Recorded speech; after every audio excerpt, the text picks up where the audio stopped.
Dear friends, I greet you all in Jesus' almighty name. I praise God and thank Him for the great opportunity that God has given to me to preach God's word. The title of today's message is The Blessings of the River of Life. The Blessings of the River of Life. To base my message on a particular portion of the Bible, let me read to you a few verses taken from Ezekiel 47th chapter, verse 1, 8, and 9. Ezekiel says, Then he brought me back to the door of the temple, and there was water flowing from under the threshold of the temple toward the east. For the front of the temple faced east. The water was flowing from under the right side of the temple, south of the altar. Then he said to me, This water flows toward the eastern region, goes down into the valley, and enters the sea. When it reaches the sea, its waters are healed. And it shall be that every living thing that moves, wherever the rivers go, will live. There will be a very great multitude of fish, because these waters go there, for they will be healed, and everything will live wherever the river goes. Dear friends, by way of introduction, the Lord brought Ezekiel to the door of the house of the Lord. God showed him the river of life proceeding from the door of the house of God. Jesus is the door of the house of God. Jesus is door of heaven. All the blessings that we need can be received only through the Lord Jesus Christ. Now, why the river of life? There is death and destruction everywhere. Injustice, corruption, stealing, rape, murder, and curses and destruction are everywhere. Hopelessness, depression, fear of the future, and many people commit suicide. No proper safety for many children. Why this despicable situation? The whole world is in the sway of the evil one, and the COVID-19 is bringing fear in the hearts of many people, and the whole world is in a terrible situation. In this situation, the river of life can bring great blessings to our lives, and also in and through us, it can bring blessings to other people. Let me read a few verses. Psalm 46, fourth verse says, There is a river whose streams shall make glad the city of God, the holy place of the tabernacle of the Most High. So, dear friends, the river of life can flow in and through us to other people, and God is in that river. He shall help the city of God, the people of God. Let me read to you from Revelation 22nd chapter, first two verses. And he showed me a pure river of water of life, clear as crystal, proceeding from the throne of God and of the Lamb. In the middle of its street and on either side of the river was the tree of life, which bore 12 fruits, each tree yielding its fruit every month. The leaves of the tree were for the healing of the nations. To present before you the blessings of the river of life, let me just deal with it under five subheadings. The first is the origin and course of the river of life, the Holy Spirit. Second is five levels of life in the Holy Spirit. Third, blessings of the river of life. And fourth, misconceptions of the Holy Spirit. Fifth point is conclusion. In that, I'll tell a few points which will encourage all of us to move forward to do great things for the Lord. Number one, the origin and course of the river of life. Ezekiel 47th chapter, first verse. Then he brought me back to the door of the temple, and there was water flowing from under the threshold of the temple toward the east. For the front of the temple faced east. The water was flowing from under the side of the temple, south of the altar. We read about the origin and the course of the river of life. So we have to understand the characteristics of this river of life. And we read about the blessings and the benefits that the river can bring to our own life. Here the word of God says, He brought me back to the door of the temple. Jesus is the door of the temple, door of heaven. Often, even after following the Lord Jesus, we deviate away from the path. So the Lord wants to bring us back to the door. He brings us back to the door, Jesus, from whom the life originates. Jesus said that he will send another comforter, the Holy Spirit. Before Jesus died, he told the disciples, When I am gone, I will send another comforter who shall be with you always. So when we come to the Lord Jesus Christ and receive the salvation, river of life will be flowing in and through our lives. And even in these postmodern times, we need to have the joy of having this river of life in our life so that we will continue to be a blessing for others. Now, the Lord told this man, Ezekiel, Son of man, have you seen this? Seen is ra'ah in Hebrew, meaning to see, look at, inspect, perceive, consider, have a vision, to see intellectually, to feel, to experience. So as we meditate upon God's word, May the Lord help all of us to see what He wants us to see. And God wants to talk to us very clearly through the Word of God. As the Lord was guiding Ezekiel along the river of life, He measured 1,000 cubits. 1,000 cubits is 1,500 feet. The Lord was taking Ezekiel along the river. He wanted to see what God was willing to show him. And the Lord had a measuring tape in his hand. It is an anthropomorphic appearance of the Son of God. The Lord was guiding Ezekiel along the river. After measuring 1,000 cubits, he wanted him to cross over the river onto the other side. As he was going into the water was ankle deep. So he had to measure the water, the living water, by his own body. When the Holy Spirit is in us, we must know that He is in our body. We can understand the presence of the Holy Spirit in our body. Verse 4 in the same chapter, he again measured 1,000 cubits and brought him back through the water to the other side. The water was knee deep. And later, in the same verse we see, he measured 1,000 cubits again and made him cross over the water the other side.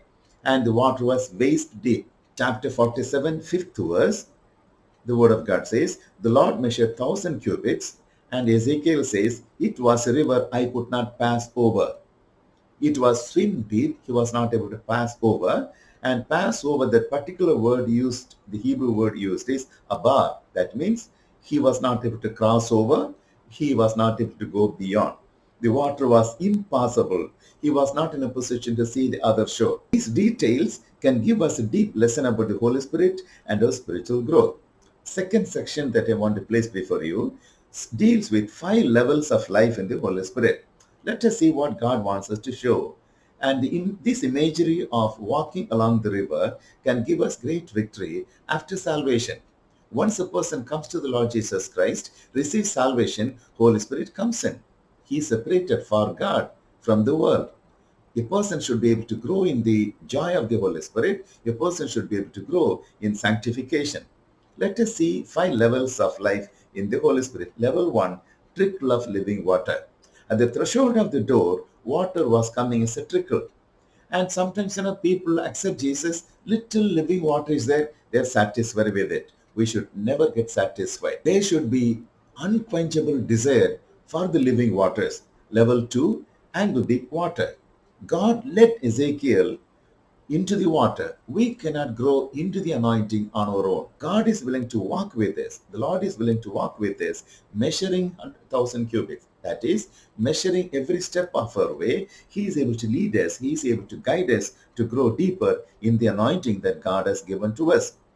Ezekiel had no measuring rod to measure the anointing. When the Holy Spirit is given to us, we had to measure it by experiential participation. In the level 2, we see God leading Ezekiel into the water. So he was able to enter into the river of life. It was ankle deep. And God had a measuring rod, measuring tape. Ezekiel had to measure the anointing that was in him in his own body. So when the Holy Spirit comes to us after salvation, we must be in a position to understand the presence of the Holy Spirit, keep Him in our own hearts, and understand how much we are able to grow in the presence of God. Often what happens is, when people go into ankle deep water, they can say, well, I am anointed. I am in the Holy Spirit. I am in the river of life. But how much is the water there? Only ankle deep. And when a person is in that ankle deep water, they can easily walk out of the water into the desert. This is what happens to many people. After salvation, they are not able to walk in the presence of God. They walk out of the presence of God in a very gradual way. And they would not know where they are going. Level 3, knee-deep water. When people come to knee-deep water, they'll be bringing forth fruit in the kingdom of God. They'll be very happy about it. At the same time, it is possible for them to walk out of the river of life. Knee-deep water, they can walk out. I come across many people who have been doing God's work in a very deep way, often go out of the presence of God. They leave the anointing. They enter into things of this world. Lust of the eyes, lust of flesh, pride of life entered into their lives, and they become fruitless. They become useless for God and man. We must be careful to go deeper in the things of God. Level 4, waist deep water. When a person enters into the river of life, longs to grow in the grace of God, longs to grow in the immense living water that God has given to us, they will be able to go waist deep. So the joy is more when a person is in the waist deep water, the body begins to be buoyant. So they will be lifted by the water. You can grow into the grace of God more and more. They continue to bring fruits into the kingdom of God. At the same time, even if you are in the waist deep water, you can walk out of the water into the desert. So what you should long for, what we should long for is to go to the deep water, swim deep water, level 5. When a person goes into that, the Lord measured 1,000 cubits more, led Ezekiel into that water, and he says it was impassable. It is so deep. Now, Holy Spirit is deep, and the Holy Spirit knows the depth of God. Holy Spirit knows our own depth. And it is Holy Spirit is impassable. We cannot see the other shore. So all along in our lives, we must be able to walk in the presence of God, swim in the presence of God. Now, when you're in swim depth in the water, in the living water, your feet will not touch the substratum. You cannot walk out. So when a person is in ankle deep water or knee deep water or waist deep water, they can come out of the water. But when a person goes into the swim depth, the Spirit of God, the living water will take them to the place where God wants them to go. Dear friends, in my 51 years of ministry, I have seen this. Many times in my life, I have been trying to walk out of the water, wandering away from the water, but God has been so gracious. He has been bringing me back into the water. When changes had happened in my life, in every change, God has been taking me to a deeper level in my spiritual life. In my personal life, I have seen the Holy Spirit leading me into deep waters. When I make mistakes and when I wander away from the Lord, He brings me back. When I repent, when I humble myself, and God has been with me. He has been guiding me to understand the depth of the Holy Spirit, and I'm able to see great things in my life. Now, when a person is going into the swim depth of the living waters, they will be in a position to do God's will. In my life of 47 years of full-time service, I've been doing God's will. In my marriage, in my ministry, I've been very careful to do God's will. So when a person is in swim depth, the Holy Spirit will be able to guide them into the perfect will of God. Doing God's will is very important. Often what happens is when we are anointed, when people are in ankle deep or knee deep or waist deep, they feel, well, I am okay. Everything is right. They try to do things as they like, and they may be deviating away from the Holy Spirit. We must be able to do God's will in our life. The third section that I want to place before you is blessings of the river of life. If you read chapter 47, verse 9, then he said to me, this water flows toward the eastern region, goes down into the valley and enters the sea. When it reaches the sea, its waters are healed. And it shall be that every living thing that moves, wherever the rivers go, will live. There will be a very great multitude of fish, because these waters go there, for they will be healed, and everything will live wherever the river goes. And on both sides of the river, beautiful trees had been growing, and beautiful flowers were there, and fruits were there. Lot of fish were there. When we go deeper into the anointing of the Holy Spirit, when He takes us into His own will, we will be able to see great work that God would want to do in and through us.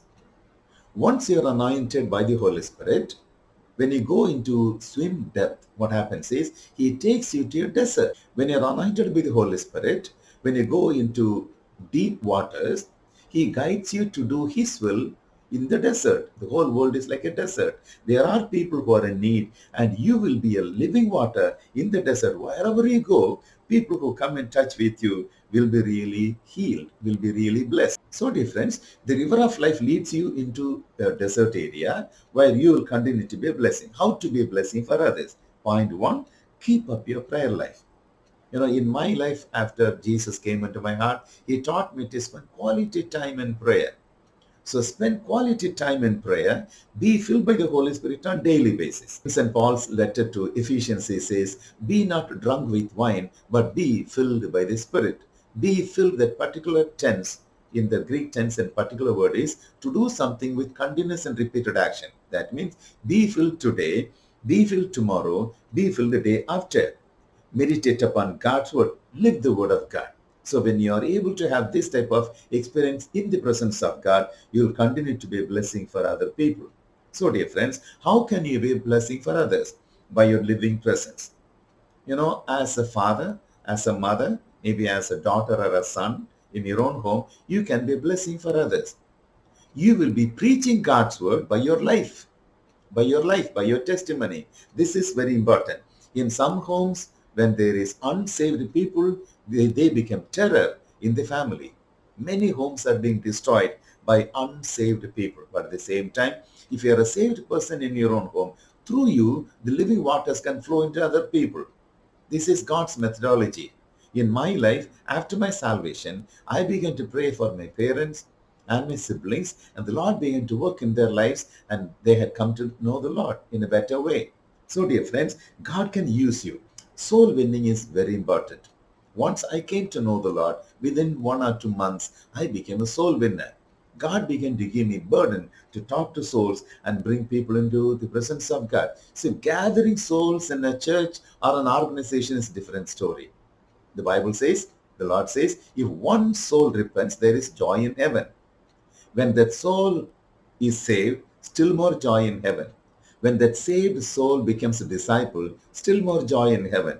When that saved disciple becomes a soul winner, there is still more joy in heaven. So we have to bring souls into the kingdom of God. All these 51 years of after my salvation, I have been a soul winner. Whenever I meet a person first time, I tell them about my witness. And the Lord has been helping me to bring many people into the kingdom of God. After my salvation, when I went home as a young man, I used to pray very much every day and go out in the evening to talk to souls. And one day I remember I was crossing a road. One boy came across me. I took out of his hand and asked him, "What's your name?" He said, "Babu." And I began to talk to him about the Lord Jesus. He was just a teenager. As I was talking to him, another friend came and pulled him out of my hands. I did not feel like running after him. I was talking to him about Jesus and what Jesus did in my life.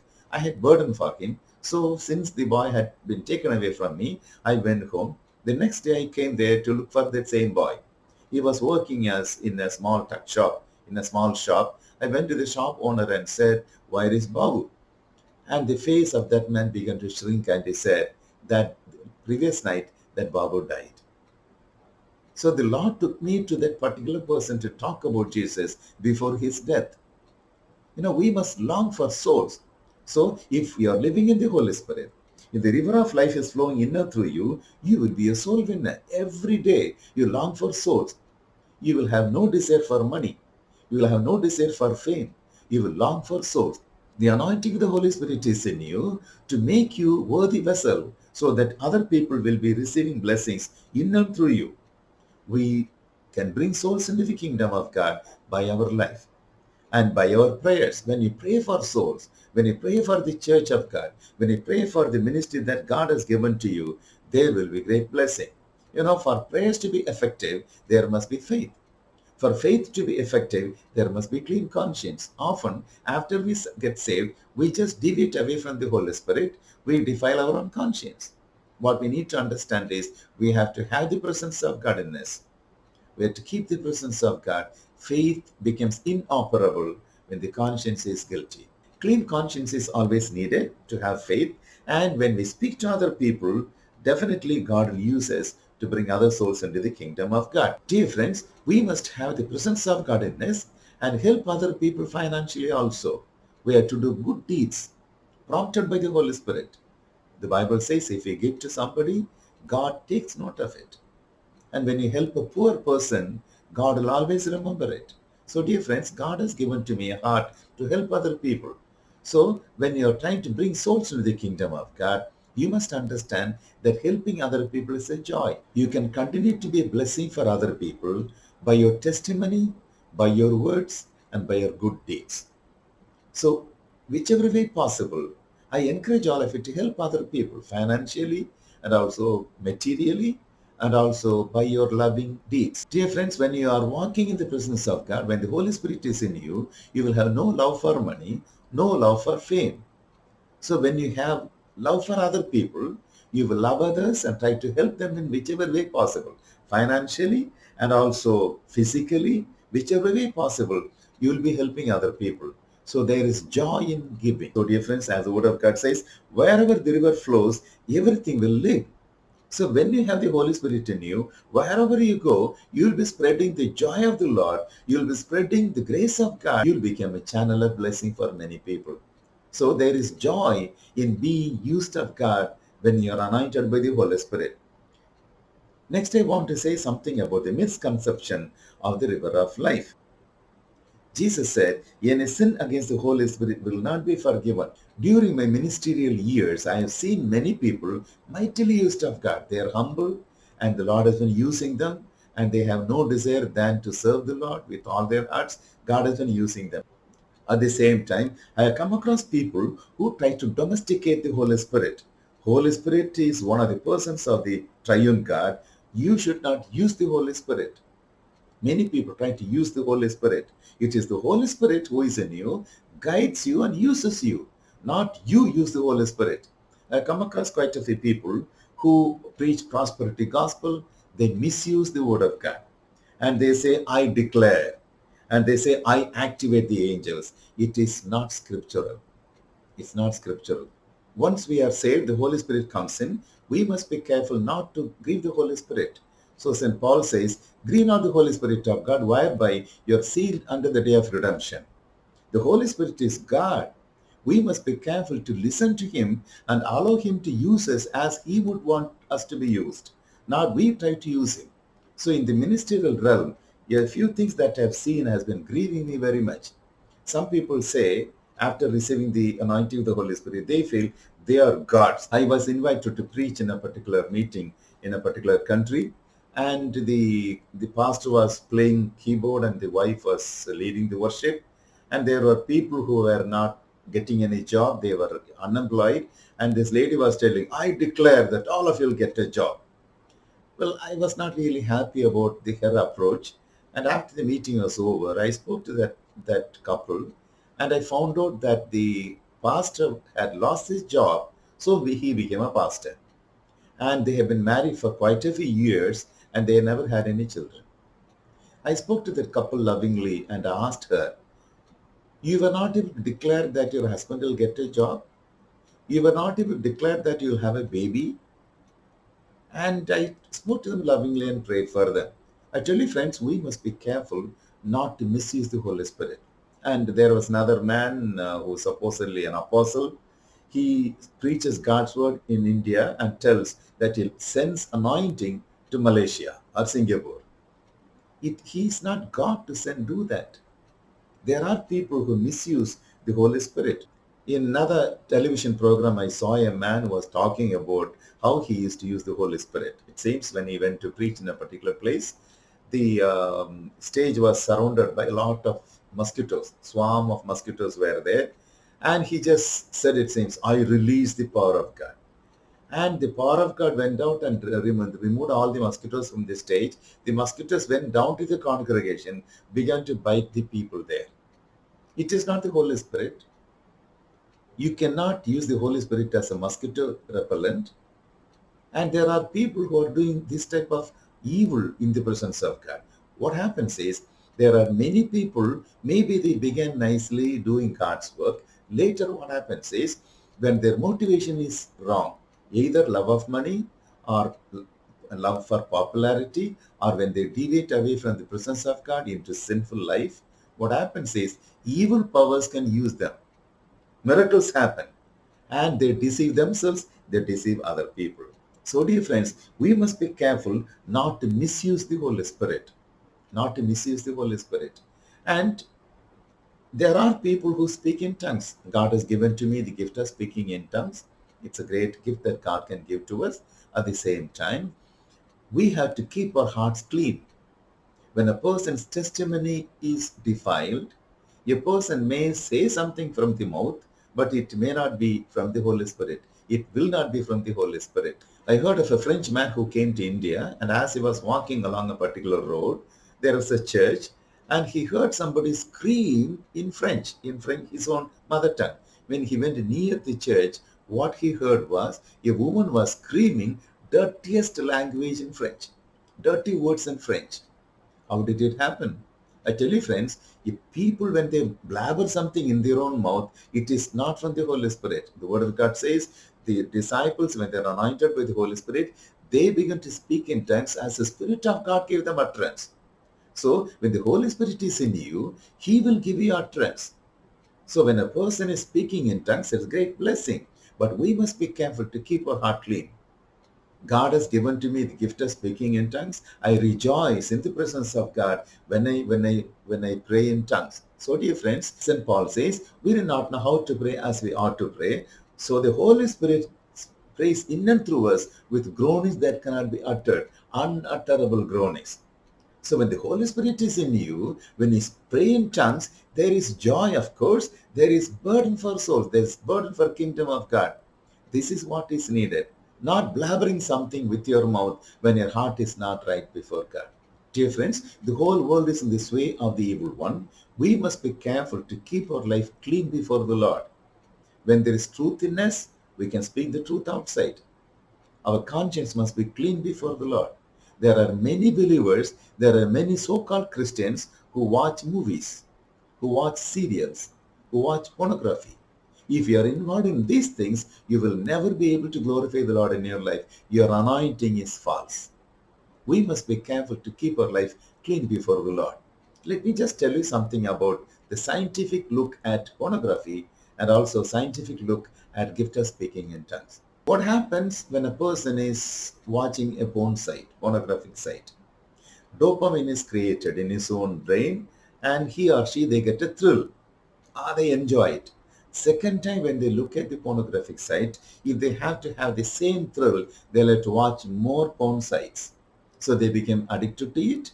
And what happens is their brain begins to shrink. And when people who watch pornography, they cannot be happy in their own married life. I come across quite a few people who are in that particular situation. When a man is looking at pornographic site, what happens is he cannot love his wife and children properly. There are many believers who are involved in this. On the other side, the positive side of what happens in our brain, let me tell you about the blessings of gift of speaking in tongues. Dr. Carl R. Peterson of Oral Roberts University had been doing research in the gift of speaking in tongues, looking at it in the scientific perspective. And he said, when a person is sincerely speaking in tongues, two chemicals are formed in the brain, endorphin and enkephalon. These chemicals enhance the immunity of the body by 40%. And also, what happens is when a person is under surgery, after surgery, they are given painkiller, morphine painkiller is given. And this particular researcher says that these two chemicals, endorphin and enkephalon, are 200 times more powerful than morphine. My dear friends, I tell you, when a person is right before God, when a person's heart is right before God, God will use them mightily in the kingdom of God. I am 72 years old and God has been helping me to serve Him with all my heart. Physical weaknesses may come at the same time. When I pray in tongues, when I pray with the Holy Spirit, when I spend quality time in prayer, I'm enhanced in my body. I am strengthened in my body. My heart's longing is to serve the Lord as long as I live. So, dear friends, if you are a person who is anointed by the Holy Spirit, He will use you mightily for His own kingdom. You may have weaknesses, you may have limitations, but don't get discouraged. But what we have to have is, we must be humble before the Lord, keep our conscience clean, let your motivation be right, let there be no love for money, let there be no desire for evil, let there be no desire for pleasures of this world. When you keep your conscience clean before the Lord, allow the Holy Spirit to work in and through you, definitely God will use you mightily. In closing, my dear friends, let me tell you the life of a man of God, a great missionary who went to Africa. And as he was preaching God's word there, it was very difficult. And one person, one old lady got saved. And one day as he was praying in the jungle, in the forest, he suddenly died. Keeping his Bible open before him, he was praying and he died. And this old woman took that Bible, and the people who sent the missionary there, the organization who sent the missionary there, thought that he was a failure. So they did not send anybody to take up the ministry. After 100 years, another missionary organization sent their own missionaries to this particular place to preach God's word. As they went there, what they found was marvelous. They found 100 congregations. The total number of believers was 1,44,000 people. How did it happen? Because of the life of one person. See, when you are humble before the Lord, what God wants to do in and through you, God will do. So, dear friends, this is imperative. The river of life flows. Don't be satisfied with ankle deep water or knee deep water or waist deep water. May the Lord help you to go into swim depth. The living water is impossible. You cannot see the other shore. Till you reach the other shore, till you go to heaven, God will use you mightily when the Spirit of God takes you in His own path. May the Lord bless you this day, friends. Shall we look to God in prayer? Our loving Heavenly Father, we thank you, Lord, and praise you for the joy that you've given to us to listen to God's word. I pray for all the people who will be listening to this particular message, O Lord. You gave your own Son, Jesus Christ, to die for us. And you given to us the Holy Spirit, of God. And there are people who are living in sin. I pray that you may help all these people who listen to this message today. Let them have the anointing with the Holy Spirit. Let them not be satisfied with ankle deep water or knee deep water or waist deep water. Let them long to go into swim depth so that you will be able to guide them, O Father. Father, ye lahanatol kabi. Itene hie mahaton kabu lagi antuni. Ikene hil kabu dahiel podu nadi antune. Father, nitene hie kamadal kabu lagini. Pour into the hearts of these dear people deeper burden for souls, O Lord. There are people who are dying and perishing without the word of God.